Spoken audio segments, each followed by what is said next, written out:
All right. We're with Bob Pandolfo out east, a Jets fan. We're in Chicago here. We're Bears fans. What's your take, I guess, on the industry currently, Bob?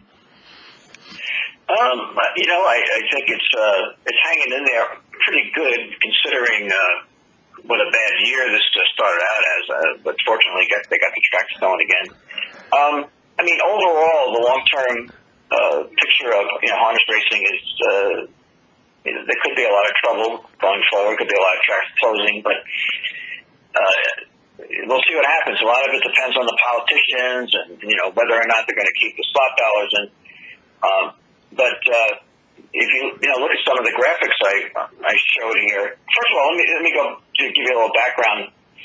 The first time I went to the racetrack was at Roosevelt Raceway back in 1971, and so the first great horse I saw, who was the second time I went to the track, was Albatross, the Stanley Dancer. Oh yeah. And of course, he was a great 2-year-old, great 3-year-old, and my dad actually gave me $5 to bet on a horse called, I think it was Jake Lobel, and I was with my cousin. And Jake Lobel was a long shot. Albatross, was like 1 to 9, I think, or something like that. So Albatross comes on the track in the post parade. My cousin and I look at him, and he looked like a man amongst boys. So I said to my cousin, I think I'm going to book this bet, my dad. And my cousin says, yeah, look at this horse. He's like, he's got muscles coming out of his ears. So, Albatross went easy, of course. I never told my dad I kept his $5 on. Well, you're known around the world as a handicapper. You've got your current book. It's called Trot Picks. But let's talk more of the grassroots. When you say looking at that horse, Jake Lobel, do you like to be more on track than more so looking at horses through a computer screen or on your phone? Not anymore. I loved going to the track years ago. I used to bring binoculars, actually, for many years. But, it's not necessary anymore. You have all these replays, you have better angles, you have high-definition TV. It's easier, actually, to bet online. At the track, you get distracted easily. Sometimes you get stuck on a line in front of, behind somebody. I love going to the track, but for betting purposes, it's actually better just to sit in front of your computer. And I can watch a lot of the races on television. Well, what about breeding? Everybody says that breeding is key. Can you look at a sire and then look at its progeny on the track and say, hey, that one looks like a Jake Lobel or like an Albatross, or that one looks good on the track, or that one's bulked up. On the screen, what types of things are you looking for when you're making your selections? Well, I use basic handicapping. As far as pedigrees and things like that, none of that really means anything to me with harness racing, because I want to see the horses. Like when a 2-year-old comes out, I don't care how well bred the horse is. I want to see how he's going to race. So because a lot of well bred horses just don't race well at all. They turn out to be ordinary horses. So you really have to see the horse race and see how he looks. How much speed he has. But I'm a speed and class handicapper, so I'm looking to see, look for fast horses and then what class can they fit in, what class can they win, horses with speed. Let's delve in now. You've sent us a couple images here, and let's talk about the difference, I guess, between the infamous Frank Irvin with Brett Hanover. We've got an image here of this bike. Talk about, I guess, the bikes back in the day, and then if we can revert back, we've got an image we'll look at a little bit with the current bikes. And how important the bikes are these days. I'm a big stickler about this because the bikes, in fact, many people I've read that I think the bikes have really hurt the sport.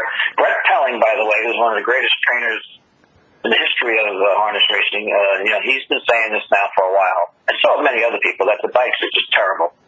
And if you look at the two photos I showed, you see Brett Hanover with Frank Irvin. Frank's sitting very close to me. He can just reach out and touch the horse.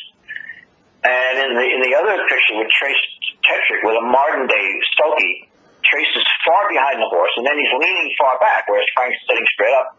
So this creates this huge distance of several extra feet between the driver and the horse.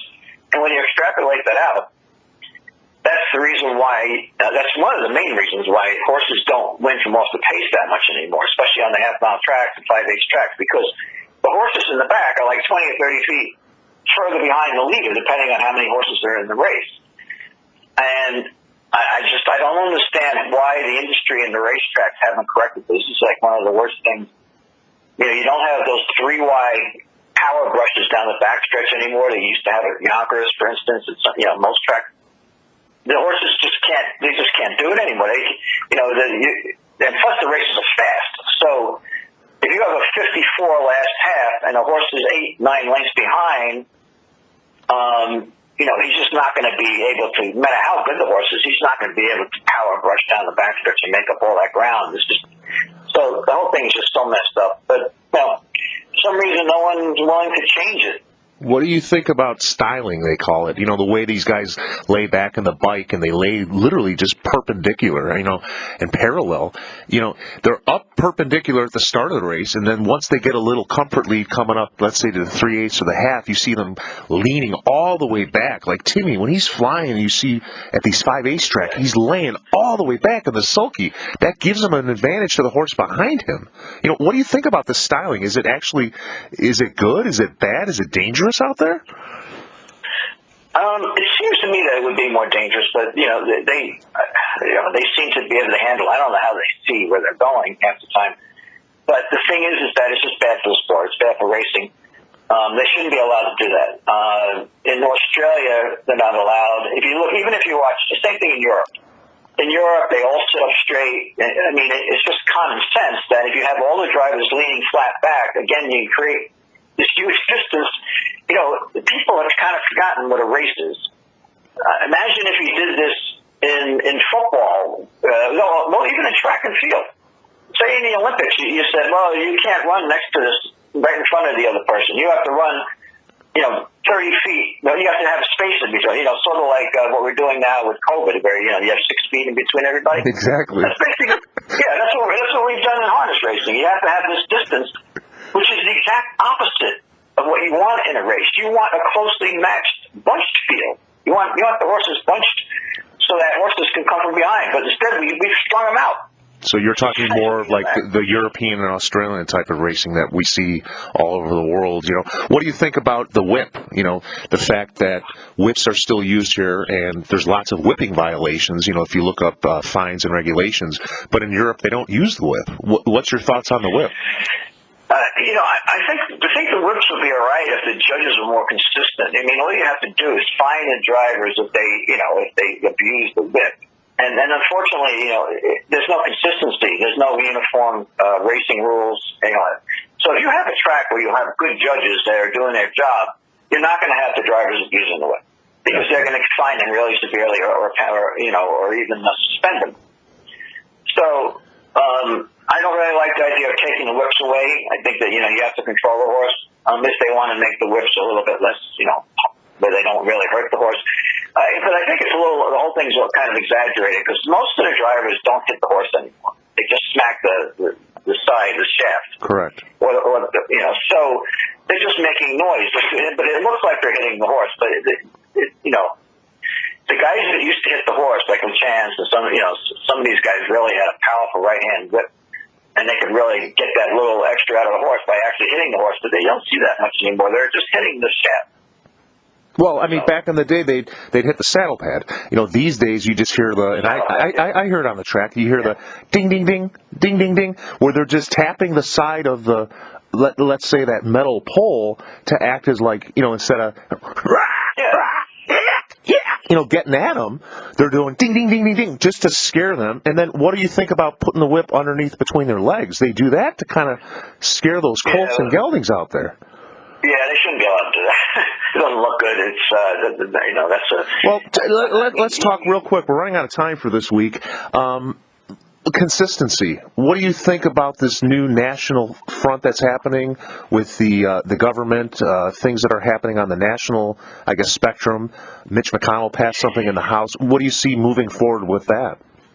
Yeah, it looks like it's going to be approved, but it's a little sketchy now. With harness racing is trying to fight it.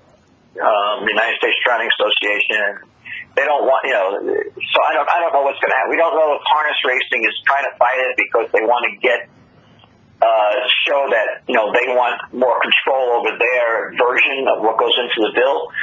or if they just want to be out of the bill completely. But I don't see how they could be out of the bill. I mean, this bill is going to encompass, quarter horse racing, thoroughbred racing, harness racing. So exactly. I guess they're just jockeying for position and trying to, create some sort of a situation where they can not pay that much money for each.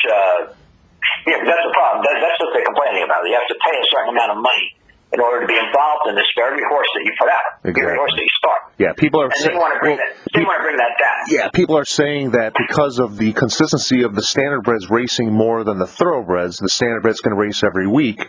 So you're talking 4 entries in a month versus the thoroughbreds that race basically every 3 weeks or once a month, or let's say maybe 4 times in 3 or 4 months, where the standardbreds could be racing 9 to 12 times in those 4 months. So there's got to be some type of equilibrium here. But besides your father, is there anybody else you want to give a shout out in the industry that's propelled you into the position you are in today?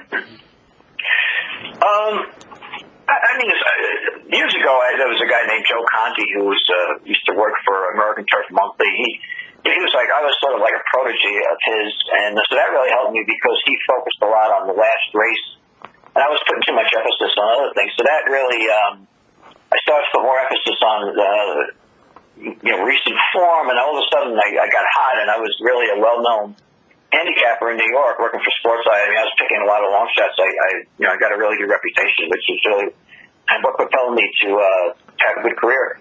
The other thing I want to mention, too, if you have a few minutes, we were talking about drivers. There's a driver now, Dexter Dunn, who's the leading driver in the sport. Correct. This is really an amazing story. Because, I've never seen it. This is one of the most amazing stories, I think, in the 40-some-odd years I've been following harness racing and reporting on it.